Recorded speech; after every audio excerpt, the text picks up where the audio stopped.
मैं राजेंद्र कुमार सिंह, सहचार्य राजनीति विज्ञान, राजकीय महाविद्यालय कोटपुतली। आज हम फर्स्ट ईयर के फर्स्ट पेपर में अधिनायक तंत्र के गुण और दोषों के ऊपर चर्चा करेंगे। अधिनायक तंत्र के गुण इस प्रकार हैं। नंबर 1, राष्ट्रीय एकता की स्थापना। अधिनायक तंत्र के अंतर्गत राष्ट्रीय एकता स्थापित होती है। लोकतंत्र के अंतर्गत विभिन्न राष्ट्र विभिन्न वर्गों एवं दलों में विभाजित हो जाता है और राष्ट्रीय एकता कमज़ोर पड़ जाती है। किंतु अधिनायक तंत्र राष्ट्र के जीवन के प्रत्येक क्षेत्र में एक कठोर एकता स्थापित करता है। इससे राष्ट्र अति शक्तिशाली होता है। नंबर 2, मितव्ययी एवं कुशल प्रशासनिक व्यवस्था। अधिनायक तंत्र केंद्रीकरण में आस्था रखता है, अतः प्रशासन में अपव्यय नहीं होता। लोकतंत्र प्रशासन की तुलना में अधिनायकवादी प्रशासन अधिक मितव्ययी होता है।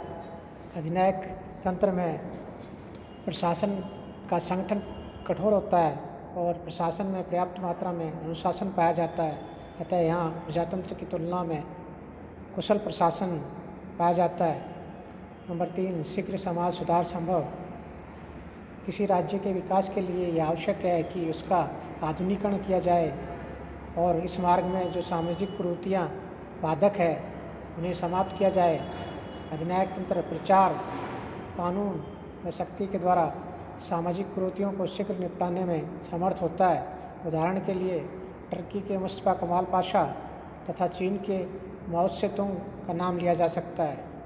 नंबर 4, तीव्र आर्थिक विकास। अधिनायक तंत्र हड़तालों, तालाबंदी, आंदोलनों, धरनों, घेराव आदि पर रोक लगाकर औद्योगिक शांति स्थापित करता है। इसके अतिरिक्त अधिनायक तंत्र के अंतर्गत राष्ट्र के प्राकृतिक साधनों और जनशक्ति का कुशल प्रयोग संभव होता है, अतः राष्ट्र का तीव्र विकास होता है। नाजी जर्मनी व साम्यवादी चीन ऐसे ही उदाहरण हैं। नंबर 5, संकट काल में अधिक उपयुक्त। अधिनायक तंत्र के अंतर्गत फौलादी राष्ट्रीय एकता स्थापित की जाती है और राष्ट्रीय सरकार राष्ट्र की सैनिक आर्थिक क्षमताओं का कुशलतम प्रयोग कर सकती है। उसे जनता से भी पूर्ण सहयोग मिलता है। आंतरिक स्तर पर सरकार को विरोध का सामना नहीं करना होता है, अतः संपूर्ण राष्ट्र एक व्यक्ति के रूप में संकट का मुकाबला करता है।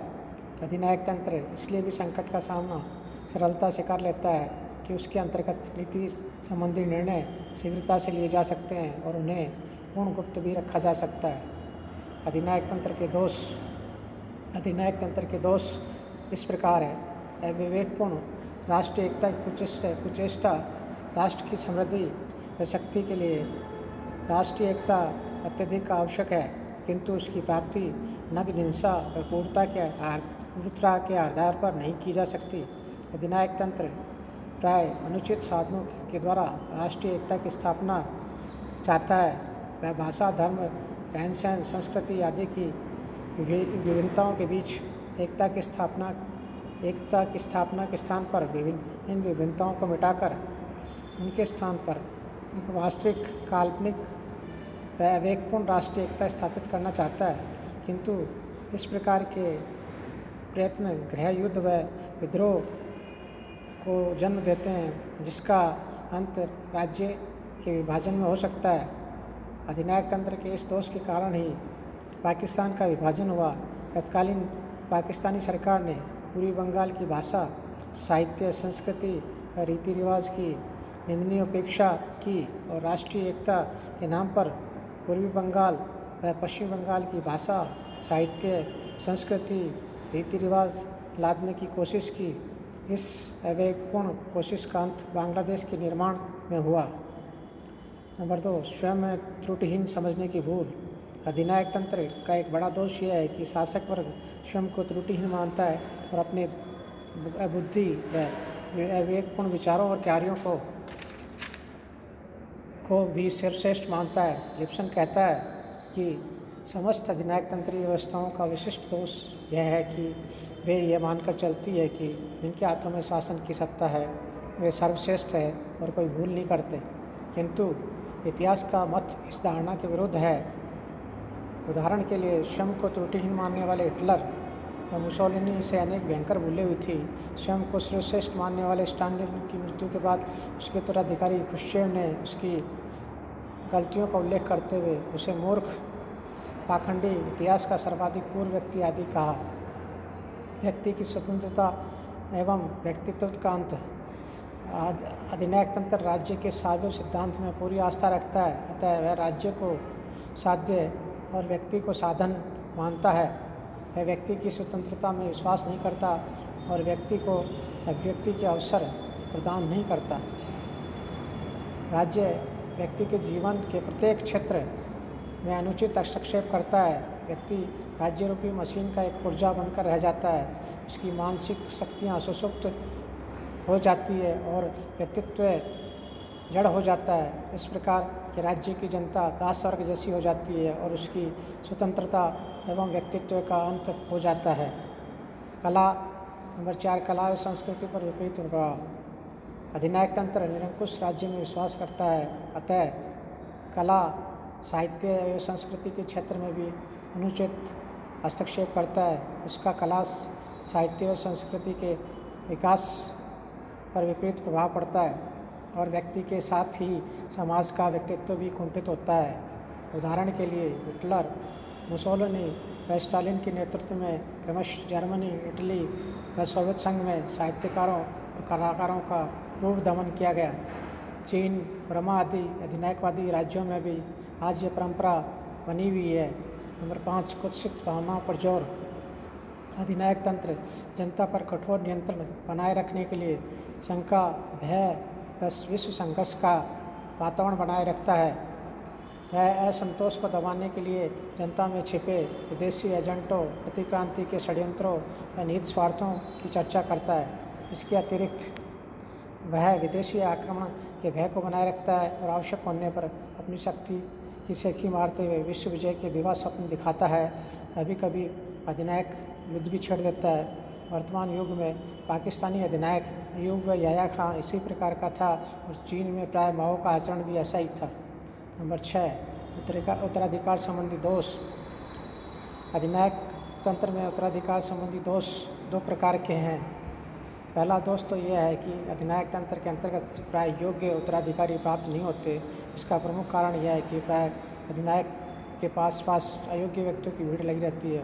इनमें से किसी भी व्यक्ति को अधिनायकवाद के जीवित रहते शासन कार्य का वास्तविक पूर्ण अनुभव प्राप्त नहीं हो पाता।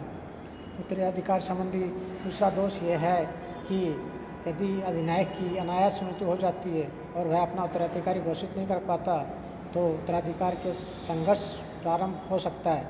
लेनिन की मृत्यु के बाद ट्रॉट्स्की और स्टालिन में ऐसा संघर्ष हुआ।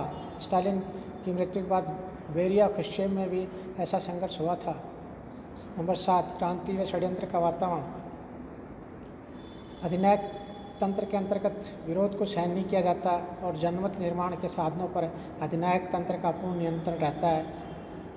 इस स्थिति में शासन की नीतियों से मतभेद रखने वाले वर्ग को क्रांति व षड्यंत्र का सहारा लेना पड़ता है।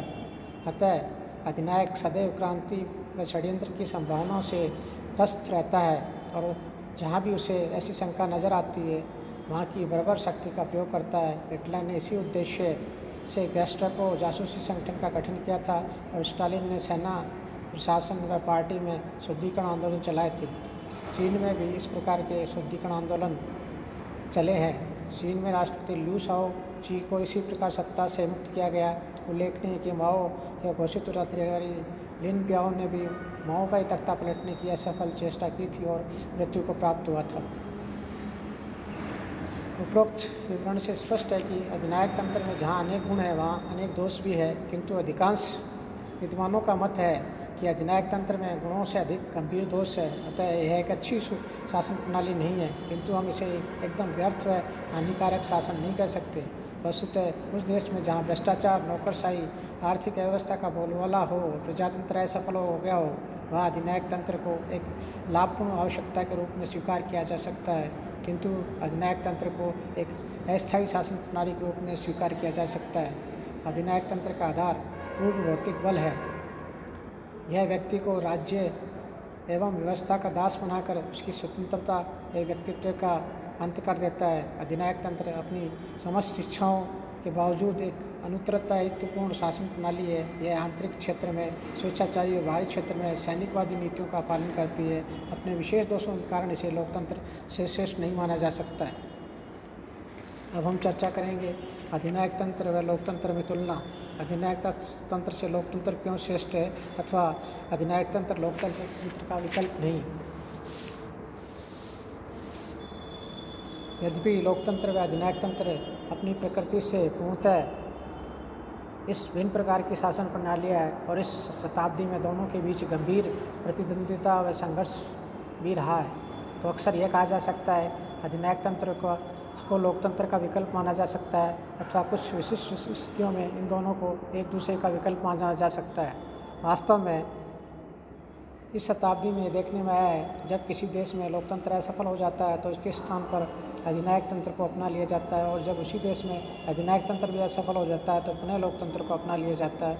इस बारे में रूस एक अच्छा उदाहरण है, जहाँ सन 1905 में लोकतंत्र की स्थापना हुई, किंतु सन 1917 में वहाँ साम्यवादी अधिनायक तंत्र की स्थापना हो गई और पुनः सन 1991 में वहाँ लोकतंत्र की स्थापना हो गई है। इस शताब्दी में इटली, जर्मनी, स्पेन और पूर्वी यूरोप के राज्यों के साथ अफ्रीका, एशिया और लैटिन अमेरिका महाद्वीप के अनेक राज्यों में इन दोनों शासन प्रणालियों को एक दूसरे के स्थापन अथवा विकल्प के रूप में अपनाया गया है। विद्वानों का मत है कि भले ही व्यवहार में अधिनायक तंत्र व लोकतंत्र एक दूसरे का स्थान ग्रहण करते दिख पड़ते हैं, किंतु सिद्धांत और व्यवहार में इन दोनों शासन प्रणालियों में आधारभूत अंतर है कि उन्हें किसी भी रूप में एक दूसरे के समान अथवा एक दूसरे का अनुपूरक नहीं माना जा सकता। मानव मूल्यों, अपनी राजनीतिक प्रक्रिया एवं परिणामों की दृष्टि से लोकतंत्र अधिनायक तंत्र से निश्चित ही श्रेष्ठ है।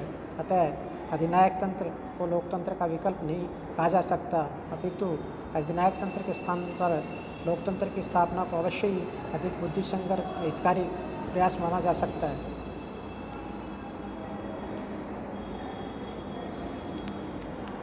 अब हम इस बारे में जो प्रमुख अंतर है उनकी चर्चा करेंगे। अधिनायक तंत्र से लोकतंत्र अधिक गुणात्मक श्रेष्ठता वाली शासन प्रणाली। इस बारे में निम्नलिखित तर्क प्रस्तुत किए जा सकते हैं।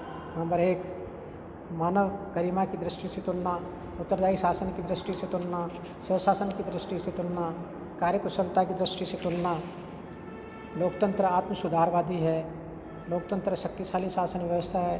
अंतर्राष्ट्रवाद की दृष्टि से तुलना की जा सकती है और इसके आधार पर यह कहा जा सकता है अधिनायक तंत्र के एक विकल्प के रूप में लोकतंत्र श्रेष्ठ शासन व्यवस्था है।